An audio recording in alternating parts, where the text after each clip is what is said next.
Boy, am I happy we finally got this guy on our program. Slim Randles is with us today.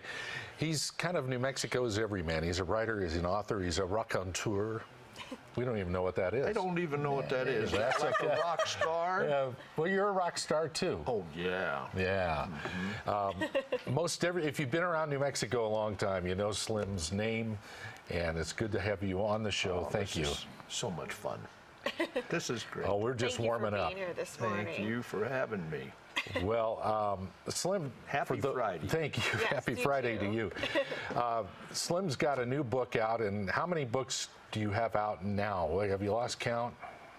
Right around, I have right around a dozen that were published, and then I've got 3 ebooks. Oh, wow. So they come on disc, or you can download them off the website. Yeah. And stuff. That's amazing. Talk about the magic, new one. You know, Saddle the new Up. one. Yeah, hold that up for the camera. So. The new one, Saddle Up, a cowboy guide to writing. Oh. I've been writing for a long time, half a century or so, but I also taught a class in magazine writing at UNM, and people who are starting out writing make a lot of mistakes. I did for a long time. This little book right here will keep you from getting rejection slips and stuff. So this is nice. And don't you love the cover? Now, is it only for cowboys, though? No. Okay. I kind of got identified with cowboys, so the publisher put that on there.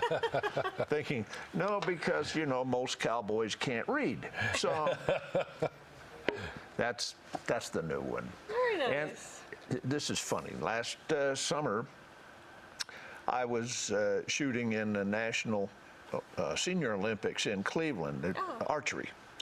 Oh, you were? Yeah. You were competing? Yeah. That's awesome. I came in 8th. I came in 8th, yeah. That's pretty good. And this guy, I hear this voice saying, Slim. And I turn around. It was the guy who was my only neighbor in Alaska 40 years ago.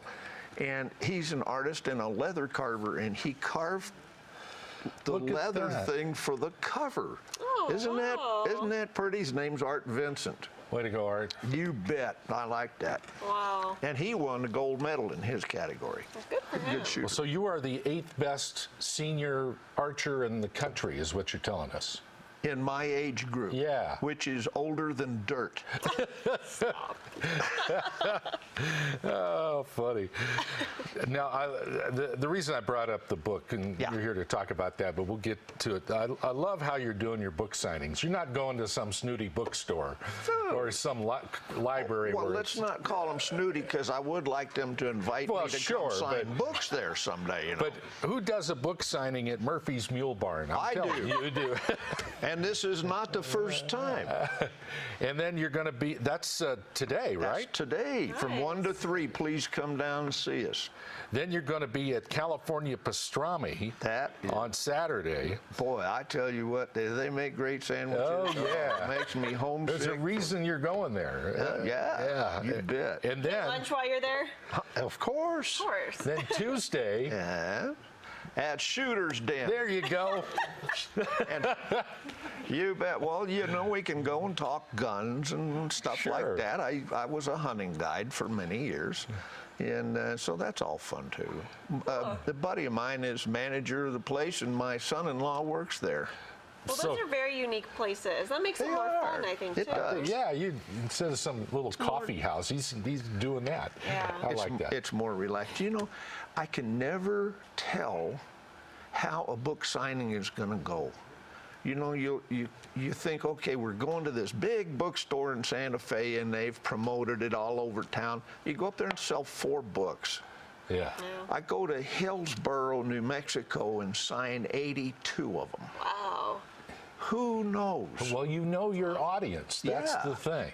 Yeah. You know your audience. It's magic. Yeah.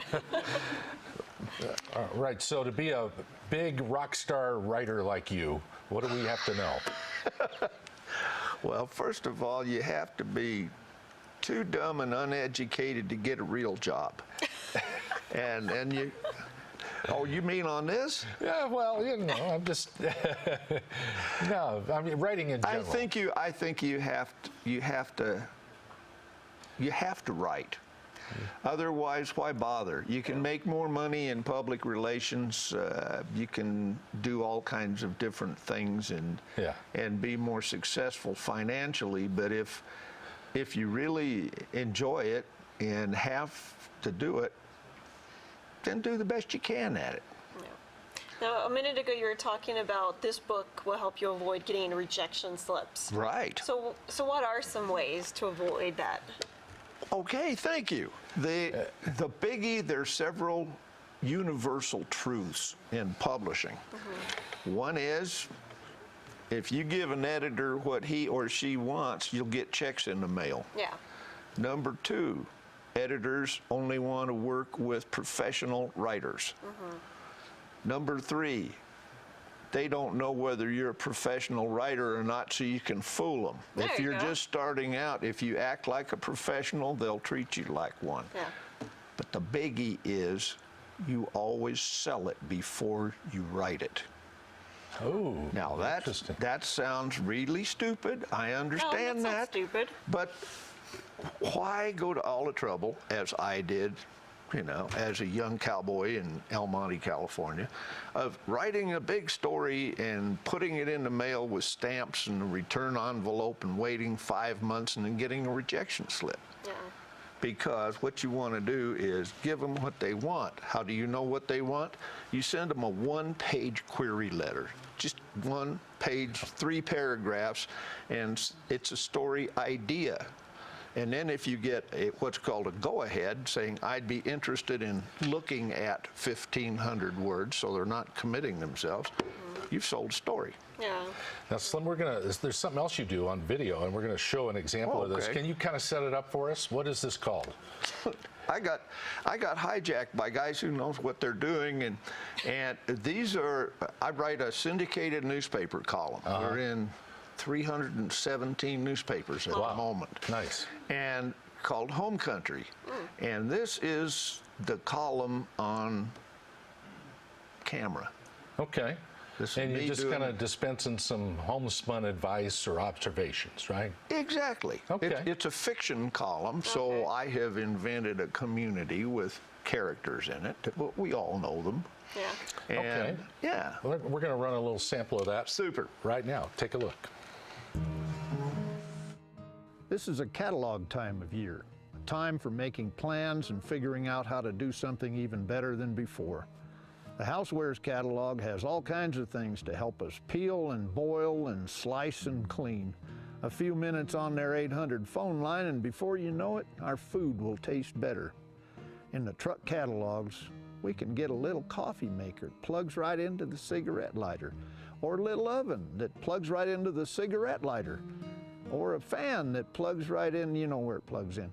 Let's hope the car makers continue to make cigarette lighters even after cigarettes disappear. Now the Mule needs his catalog too. I think he'd appreciate one of those nice white fleece cinches. They seem so soft on an old mule's belly. He's too old to rope on anymore, but a guy can still appreciate comfort in semi-retirement. For the most fun of all, it's the real estate catalogs. In those, you can find lakes with wooded margins just begging for a little cabin. A small place where a guy can hole up and think literary thoughts and type quietly. Well, it's a thought anyway, and that's what catalogs really do, stimulate our thinking. That is really good. That is really good, Thank Slim. It looks really funny. Well, we hope so. Yeah. We hope so. You have a whole catalog of books, and obviously people can find them. Where do we get the writings of Slim Randle? Well, bookstores, of course. Yeah, of course. I also have a website that my agent set up, and you can go there and order them. That's slimrandles.com. Okay. And or just look around town. Cowboy's Guide to Growing Up Right, Yeah. and Home Country. And this is like what you just saw was a Home Country column. That's really well done, by the way. That's what these are. Well, thank you. It's really well well I work with professionals. They tolerate me. Well, we love having you on the show. Now, you're going to be at Murphy's Mule Barn on 2nd Street today. Yeah. What time is that going to be? 1 to 3. 1 to 3. Go have a bite to eat and meet Slim Randles. Exactly. Now, can people get books at these events as well? Sure. Absolutely. Okay. Oh yeah, Just even check. sign them for them. And now the big thing with my books is almost all the words are spelled right. Oh, good. So this is important. Now, can I mention my album? Because I've real never quick. had one before. There's a picture of it over there. Can we put up the picture of his album there? Yes. Okay. Oh, we don't have that. I'm sorry. Oh, we don't have You're venturing into music. We might have to leave that for another show. We got background music. There it is. These are there. The book's on. There you go. Now, we hated to use nudity to sell these things. But you see, hey, you do what you gotta do. We're trying to find young women to get them on board here. And now I know, Aaron, did you notice the nudity? Were you attracted to that? It makes me really want to go buy it. It's that right naked now, so. blue tick hound that did it. You're too much, Slim. All right, Slim Randles, our guest. You're coming back to the show. There's no doubt about that. Thank you very much for having me. Oh, Get man. my assistant to go pick it up right now. Okay, we'll be back after this. Okay, thank you so much. Thank you so much.